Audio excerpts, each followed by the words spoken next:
fa fa tapo inga le tunu le tula le uli tala mo lau fa fong mai tala tumua o so fa ele o se ali sa vala le pare me me fa ma ta ule alu ya onga fa sio tia ta mai tia onga fo le kuki sia ke fa ye malai va le mo le tala vivini o pisi sa mo mani sila ka longa fi lo le peka nga lu fa dasi ma fa nga malo Donald Trump mo lo le peka Los Angeles fa fo mai fa lo tlino ni tala o le lisa vala ule moto le parlamento ni sila ma ave ese fa mata ule alu ya onga ma amata fasiliti te maiti tuluai e foringa mai ilona le mautonu i tangata e ulangi e ina lona ainga o le fa mata usa faya Abdul Shami Shavet o Hamilton ne la solusu no February sa atu ngalu te le lau whainga luenga o puipuinga Wellington e mawave vala awa leo masu e loa le nu Maryland te foni sa o le falo chavet ma ave ia lona tama ile le fatananga e su lona potu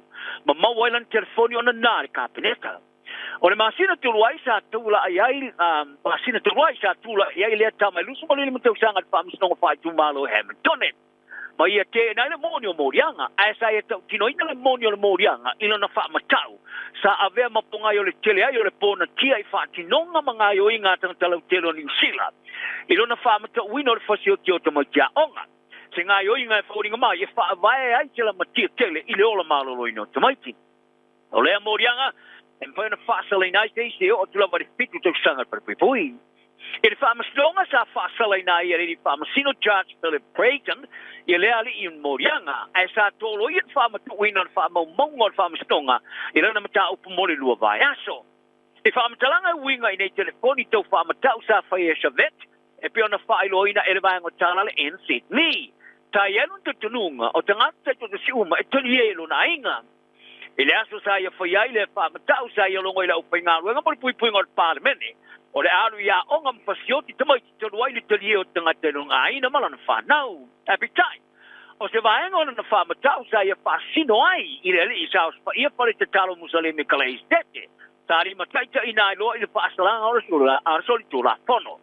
Ta tula i Shavet i le whamastonga ia me matau fia i le pui se ia uri o Oktoba i le temi sa tala i tua ma se tau vai luna vai e mata i tua i whaale tula fono o le ala wina non whaasalanga ia mati o le tausanga fau o le iso le toa se fulu o tamatala vau sa awina atu le tola o pinga whaafitfito o sola ese i le wamai ona whaatasi atu i le whalela o singa o le esi sa whanu le ola o lea por kalame tolu na vaenga e awhi ei whātino ngā whāpita, ma o ngā whāpitoa. Sa amtaina ia i ulai e pana whātamoina, e le oranga te mariki ia pore matanga alue ngau tamaiti.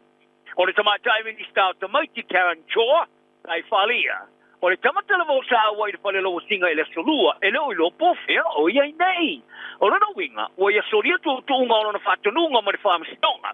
Ma o losa ilia nei e le matanga alue ngau tamaiti ma le ofisole o leo. Sa tau fai whaamaun ia e o ranga te mariki ma leo wai tato, o le tama sima le imatau saranga sa ave e le whātananga i lalo unga o le ngā lofa ina i awa ia i lea pale lau singa, e le whaamasnonga mo tupulanga talavou, ai o sola i sineng. E ia le marama anga o le lominga le New Zealand Herald, o le tama talavou sa whano le ola, sa la vea ni whaalavalave tu ta avale tatu pumai, i le State Highway kasi la te i tirau, i le asolulu le vaso vai. O le whara lave tolu ta vale sa apia ia apia mare pasi le sa ia mtanga turisi i le toa suma le whao tanga tu sa wha manu ori ai. A e tu sa ema se li poti ni nai minute o mwai atune ua umia nei le tio Samoa ua ta wai whapea o le isi foi tamatala mo i le tolo wa pinga whapea fita ua sola e se nei o lana winga. O tolu ane i ei tamatala mo i lalo lea por kalame o le lopo fea o i ai. O fora le moto le kuki e sia ke fai e malai valele o se tali fa mai o le televivini wari ni mai nei i le tulangi. O se fuafuanga e muri mai le foranga i Samoa ma ni sila i le pipisi ai o le televivini. Sa longa le fai lau tusi o le fua malo loina Bob Williams i le vaengo tala le Cook Islands News. O fai ngā malanga valele mai au kilani Rorotonga. O lo matutumu. Ma o tawa tele ai mo tina fau malato pepe to a whananau ma tamai ki maru tu e whai ngofi o na fia. O na matua e wha e tete pe ate o e solo. Mai e tā wai o le mate tuina o tangata e tonu atu mani au ngai amateina le vasonei. Ina malai vaalele e sui o le soi fo maro loina. Ola fono foi le komiti au fa ma mo ponga e vaste tasi mo le mate tuino le pipisi ni sila ma Samoa o le fa mai. Wa fola fola ina foi America Samoa ia sia ke foi e tua oi. In forfolanga me le matanga longa so fu malolo ina le vaso nei sa fa ai. O pasta se uma tolu atu America Samoa e lo ai nyaunga o le ava ina. O vasto lo ai sa forfola ia le matanga longa so fu malolo ina Samoa ia pipisi le televini. I le ono matau sa fa mauntia le o mai le aso le valu o November. Ai fai ungo ma sintaluai e o mai wa pa e o mai ai wa pa sia male ate tangata o fa afia i le televini le kusang atoa ini usila nei. Wa vala ulia nei le presidente le motu palau sa Surantol Whips Junior i le presidente video America Donald Trump. E atu si mai le Pasifika e tilo ai mo stei momoa. Ia fianga o no wharawala o swing o le tau. O palau o whata o toina i tari malo le whono tanga whaare tau sanga tai o Pasifika le ruafa mare rufulono. Malongo ai le tai ulo le motu ia Whips i le tōa ni sila Pasifika. O lea fia tari ia Trump ea wai mai ai. Tai ta wai e tau wawe nate a vea foi le tai o Amerika e pio masa ni ano whai toina o se tangata. Pido sili atu lea o na ia whapitia le iai leo ni sui ngole tau, mo se la maulunga mo mātamatanga i le sami manino o palau.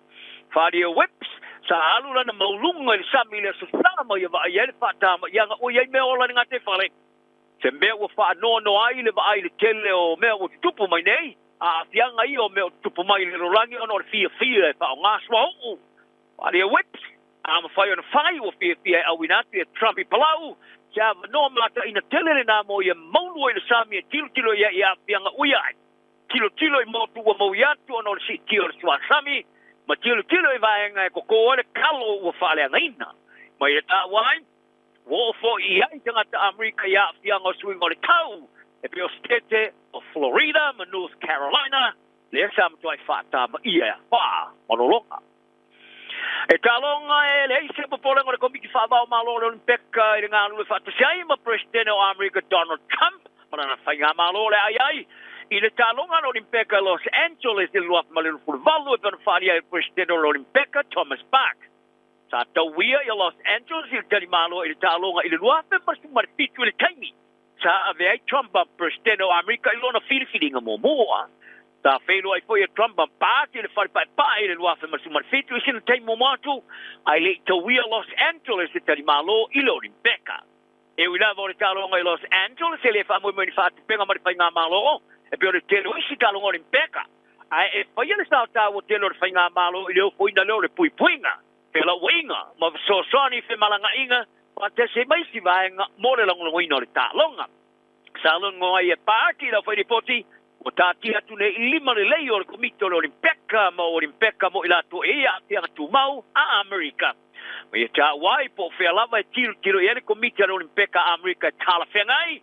O le a wai po iai le komito le Olimpeka whawao malo. Ari e bak, tā fola lava e Trump le langoroina o le tālonga mai lava i le amatanga. O le kalapu soka au kilani ua puru whaata sinei ma leo soka e whaono o na manu malo. I Champinia Europa le aua Bayern Munich i le tamarasanga soka. Mori ipo le rolangi a kalapu o le FIFA i Amerika i le tausang fau. O le tamarasanga le ruafi ma le rufulima o whalau teleni al tosma le rua au i le aua le Boga Argentina. Ma le kalapu o Benfica a Portugal. Ia isi au le pulu si whaata sima au kilani. Aua Benfica e whaalua na manu malo po i le ipo Europa ai ole aua le Boca Juniors e whaona na manu malo e tamarasanga pito mawalunga Amerika Saute le Copa Libertadores o au kilani e whaase fultasi o na tau sinio tamarasanga mo ipo kalapisoka le rangi ai ole mawalunga sa halato wo iai o le tulanga tonu le luafi se furu mare wha o aula ka pita i tō fito sa matonga wa ave ma au pito mawalunga le tamarasanga i le siama noa. Mora tamarasanga te tō fito le rolangi le tamarasanga te tō fito le Oceana i honiara le fai unga le vaso nei o nei awe lua o feiva e marumalo no fiti o lo awa iatu le tamarasanga te tō fito tele le rolangi le HSBC Series ima pa pune utini o lo whaona wha malo lo ma le Oceana i le temirei o sa mo matonga i tof lava ma au te lua o awali im tamai tai Awa ile tamarsanga. Wa welu e pito ilunga mai awali mta mai tai ele o fiaila awa fitting. La qualify mo le tamarsanga ale Challenger Series. Wa ulai fai pito ilunga mai le tamarsanga ole Challenger Series. Wala atau vai le tamarsanga e lo ile awe palasi la lo mala awe si ilunga ile awa ile ile tamarsanga tele. Wala la kapita to fito le HSBC 7 Series. E ulava la sa mosa awa ile tamarsanga tele mo to sanga mo vai. Ai sa lusi la tu tulanga le tamarsanga palasi la lo marsi ilunga ile tau sanga nei. Ia kala na le yastu mo ile tapo ingale tlu. Mo foi te fai unga le vai asa sa ngale mo man fia. I te tauma so i foi ia.